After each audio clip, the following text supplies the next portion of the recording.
So I just wanted to show you guys something that I think is really neat. And whoever many years ago invented this thing was really smart. It's a hand crank corn sheller. And our box is a little bit short, so that ears of corn as tall as that one that's in there, it doesn't spit the cob out because it touches the bottom of the box before it hits the process that spits it out.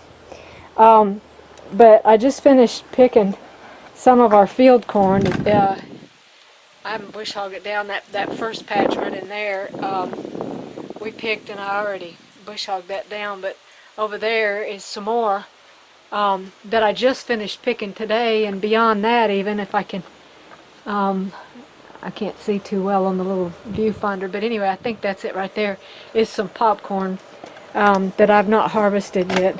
But anyway, I don't have my tripod set up right, but I just wanted to show you guys this thing.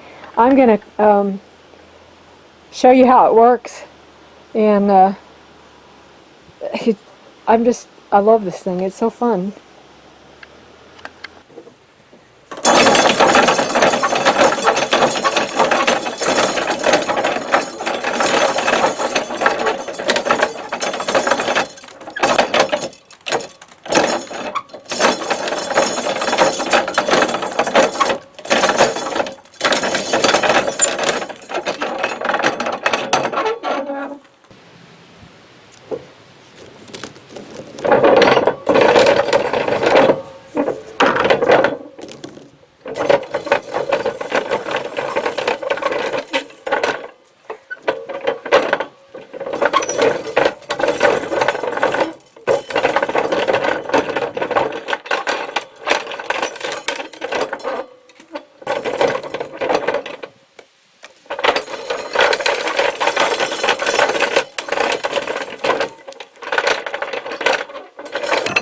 This is made by Blackhawk.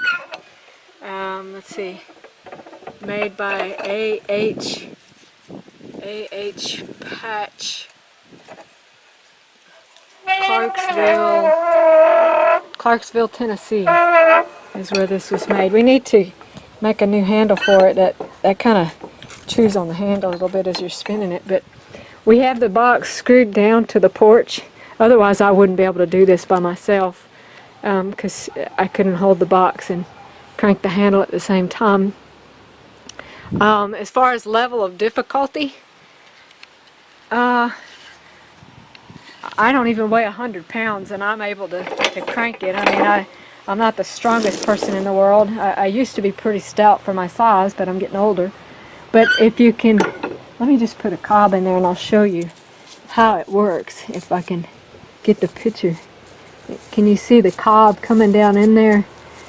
The teeth grab it, spin the corn, and take the corn off the cob, and then when it gets down to the bottom, it spits it out like that. I just think that's so neat. Whoever figured that out.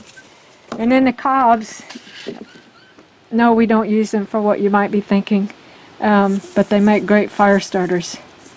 So anyway, I just wanted to show you guys that. Another homestead tool. I've already just here in just a few minutes shelled out almost a 5-gallon bucket. We planted 2 varieties. I'm not sure what this is. It's a shoe peg variety that a friend of ours gave us. This is the longest one. I think it's about 14 inches. And most of them, you know, this is about average what they did. And they did pretty good. This is another variety that we planted here, and this is called Trucker's Favorite. And it did really well. And I did make some hominy with this the other day, and it is excellent. So we'll grind this up, and you can see the difference in the 2 varieties. We'll grind it and make flour and meal and of course hominy. And this here that's really not good, we're going to give to the neighbor for his cattle. So that's it for this time. We'll see you on the next video.